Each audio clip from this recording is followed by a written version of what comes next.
Waalaikumsalam. Sudah siap belajar? Siap. Apa kabar hari ini? Baik. Apa kabarnya hari ini? Baik. Baiklah, sebelum memulai pelajaran, ada baiknya kita berdoa dulu. Ketua kelas, silakan dipimpin doanya.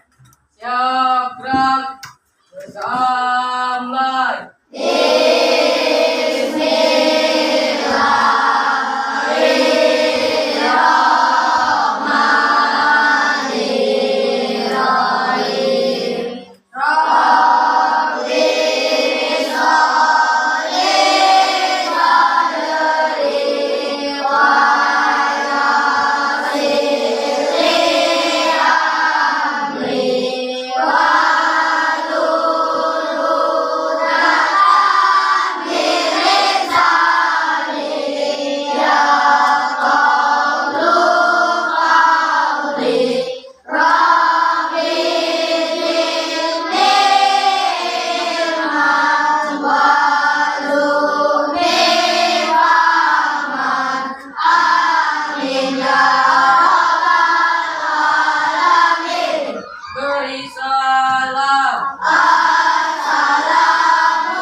Adia, Azam, Anjani, Akil, Asifa, Fernanda, Dimas, Muhammad Eka, Nurma, Kafa, Raffi, Ramansyah, Alfa berarti ya, Siti, Marenza, Andri. Berarti yang nggak masuk cuma Ramansyah ya. Seperti biasa, sebelum kita mulai pelajaran, kita nyanyikan lagu wajib. Oke, kita nyanyi. Ya, pelan. Yang lain silakan berdiri.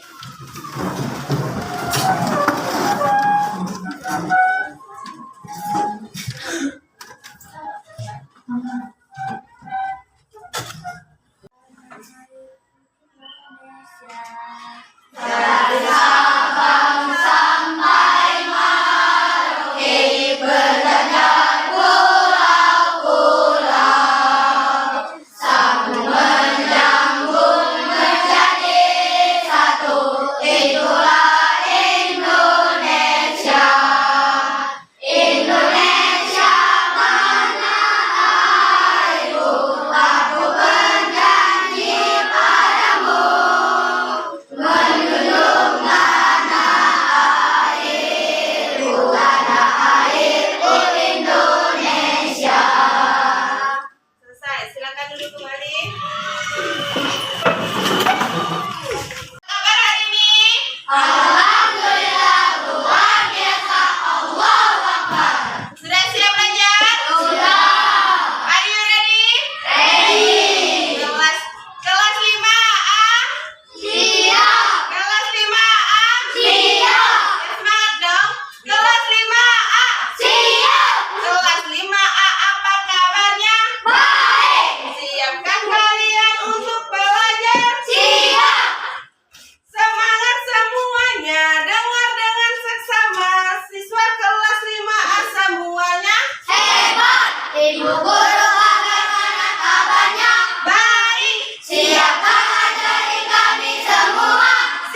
timbal balik antara komponen abiotik dan komponen biotik. Ya, ekosistem adalah hubungan timbal balik antara komponen abiotik dan komponen biotik. Ekosistem digambarkan sebagai tempat di mana makhluk hidup.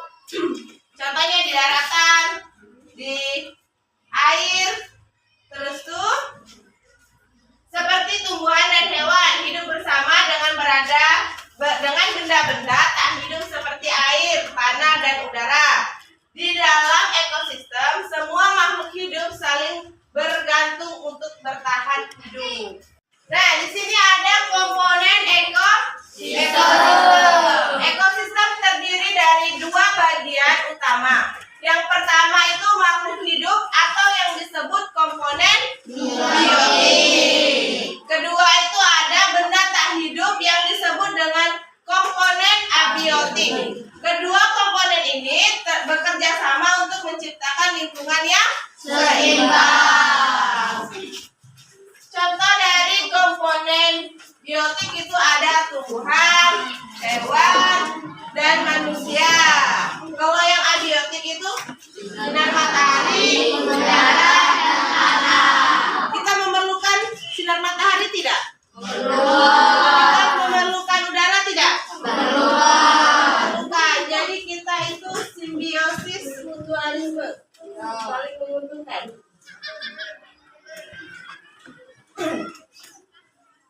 Ini ada ekosistem berdasarkan cara terbentuknya. Ekosistem berdasarkan cara perbentukannya dibedakan menjadi dua jenis, yaitu jenis ekosistem alami dan ekosistem buatan yang dibuat oleh manusia.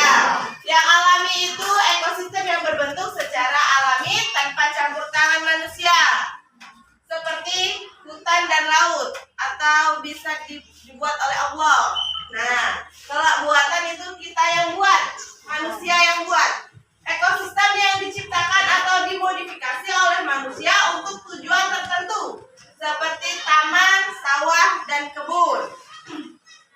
Kalau kebun itu kan kita yang buat, ditanam biar rapi, biar nanti kalau kita makan enak. Sawah juga. Ekosistem berdasarkan lingkungan itu ada dua, darat dan perairan. Ekosistem yang berada di darat dan memiliki variasi suhu, curah hujan, dan jenis tanah yang beragam seperti ekosistem hutan, padang rumput, dan gurun. Hutan dengan gurun beda apa sama? Beda. Kalau gurun itu biasanya pasir, panas. Kalau hutan kan sejuk, itu rimbun. Terus ini ada perairan. Yang kedua itu perairan. Ekosistem yang berada di perairan ini baik air tawar maupun air asin, seperti ekosistem danau, sungai, dan laut. Kalau ekosistem di danau itu airnya asin apa tawar? Tawar. Kalau laut? Asin. Kalau sungai? Tawar. Ada di sini yang nyoba air sungai itu asin? Gak ada kan? Gak ada. Karena air asin itu cuma ada di laut kayaknya. Ini ada contoh ekosistem. Ada banyak jenis ekosistem di sekitar kita.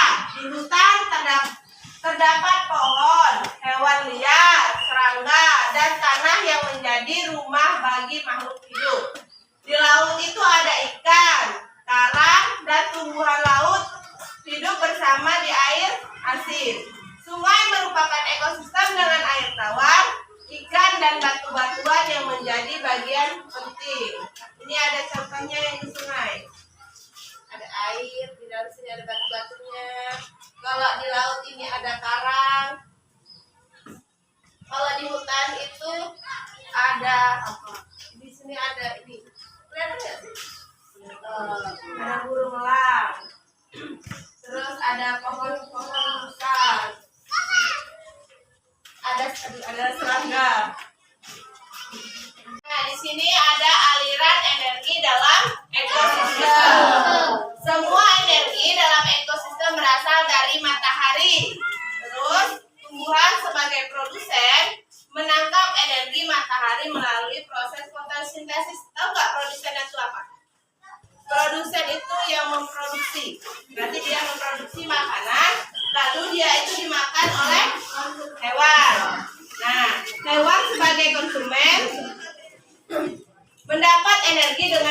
dengan produsen atau tumbuhan yang tadi atau konsumen yang lain.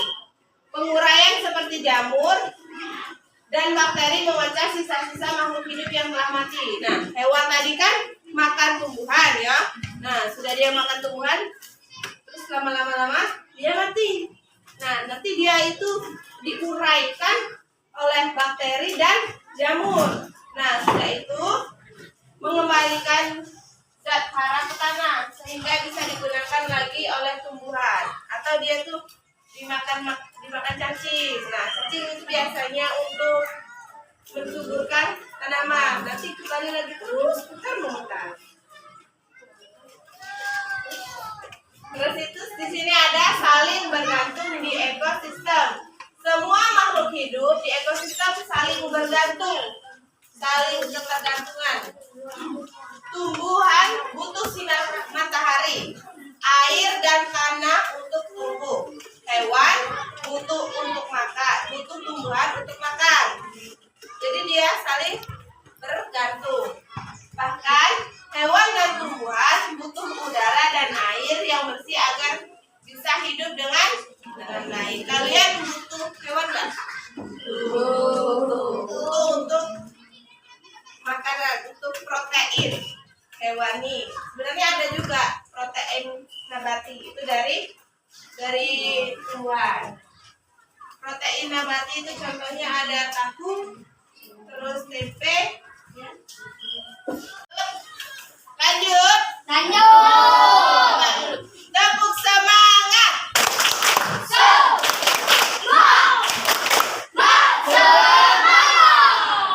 Semangat, kasih semangat. Nah, di sini ada rantai makanan dan jaring-jaring makanan. Rantai makanan merupakan urutan sederhana berpindah energi dari satu organisme ke organisme lain melalui proses makan dan dimakan. Nah, di sini Ibu ada contoh rantai makanan.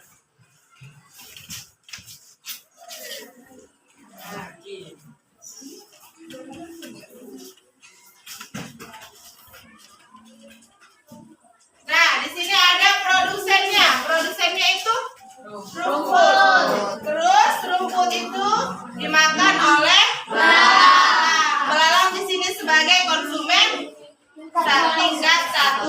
Terus belalang dimakan oleh katak. Katak itu sebagai konsumen tingkat 2. Katak dimakan oleh ular. Ular ini sebagai konsumen tingkat 3. Terus di sini ada burung elang.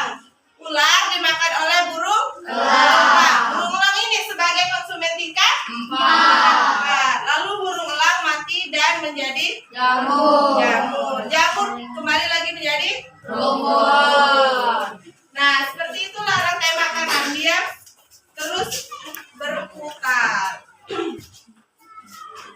Nah, di sini juga ada jaring-jaring makanan, merupakan hubungan yang lebih kompleks di mana beberapa rantai makanan saling terkait, menunjukkan ketergantungan antar organisme dalam ekosistem. Lanjut. Selanjutnya, pentingnya menjaga ekosistem. Ekosistem sangat penting bagi kehidupan. Jika ekosistem rusak, hewan dan tumbuhan akan kesulitan untuk hidup. Misalnya, jika kita menebang terlalu banyak pohon, hewan yang tinggal di hutan akan kehilangan rumahnya. Jika kita mencemari sungai, ikan dan makhluk air lainnya akan mati. Oleh karena itu, menjaga kebersihan dan keseimbangan alam adalah tugas kita semua. Siapa di sini suka buang sampah sembarangan? Buang sampah ke sungai? Nah, kalau kita buang sampah ke sungai itu bisa mencemari sungai. Nanti ikannya pada mati. Kayak kemarin itu ada pencemaran limbah sawit. Banyak ikan sungai yang mati. Nah, ini ada dampak kerusakan ekosistem. Jika kita tidak menjaga ekosistem, banyak masalah yang bisa terjadi. Misalnya polusi udara bisa membuat kita sulit bernapas. Terus itu ada polusi air, membuat air tidak bisa diminum. Hewan-hewan kehilangan tempat tinggal mereka. Selain itu, bencana alam seperti banjir dan tanah longsor bisa terjadi karena kerusakan ekosistem. Kalau kita menebang pohon, bisa mengakibatkan longsor, banjir, terus hewan-hewan hutan itu kehilangan tempat tinggal. Makanya sekarang banyak monyet itu keluar ke jalan. Nah, ini ada cara menjaga ekosistem. Kita bisa memulai dengan menanam pohon atau biasa disebut dengan reboisasi. Menjaga kebersihan lingkungan dan tidak membuang sampah sembarangan. Dengan melakukan hal-hal kecil ini, kita bisa membantu menjaga ekosistem agar tetap sehat. Sebelum lanjut ke materi berikutnya, Ibu ada game. Boleh berdiri semua? Siapkan satu pena dan satu meja. Nah, ini kan nggak ada lautnya. Kalian sesama teman berhadapan.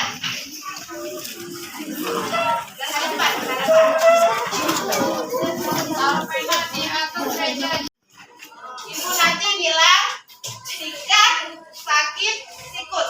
Kalau ibu bilang sikut, kalian pegang sikut. Kalau ibu bilang sakit, kalian pegang perut. Kalau ibu bilang sikat, kalian ambil pena. Rebutan ya. Penanya taruh di tengah, penanya biar adil. Tapi nanti. Paham? Coba. Kalau ibu bilang tepuk konsentrasi.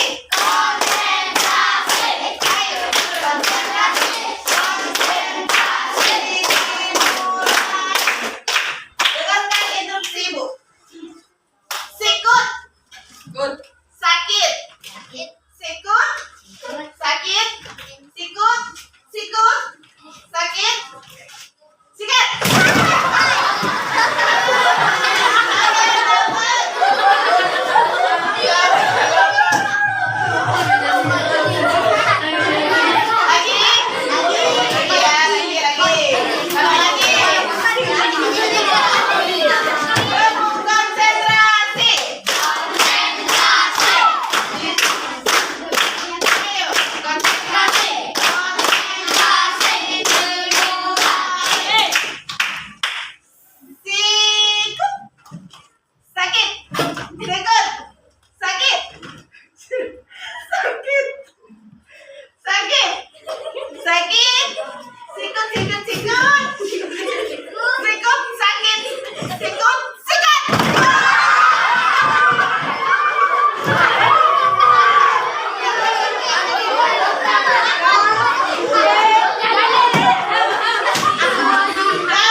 hubungan timbal balik antara komponen abiotik dan komponen biotik.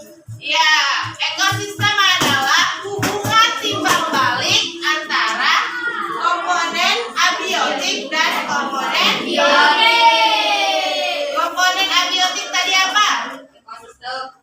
Komponen abiotik itu buatan atau yang alami? Alami. Abiotik itu buatan. Kalau biotik itu yang termasuk ke komponen abiotik itu apa? Apa Bu? Yang termasuk ke komponen abiotik. Ya, Adit? Taman. Terus kalau komponen biotik? Ya, hutan. Terus cara menjaga ekosistem gimana? Ya.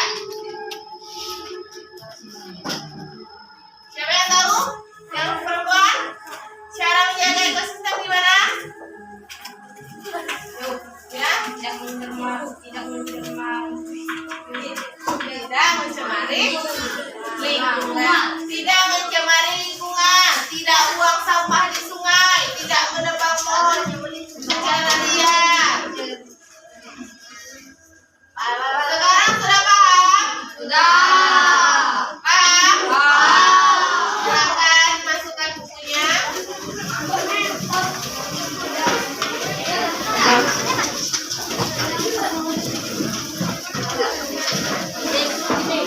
Masukkan. Belum pulang, kita kan istirahat dulu. Oh iya, Bu.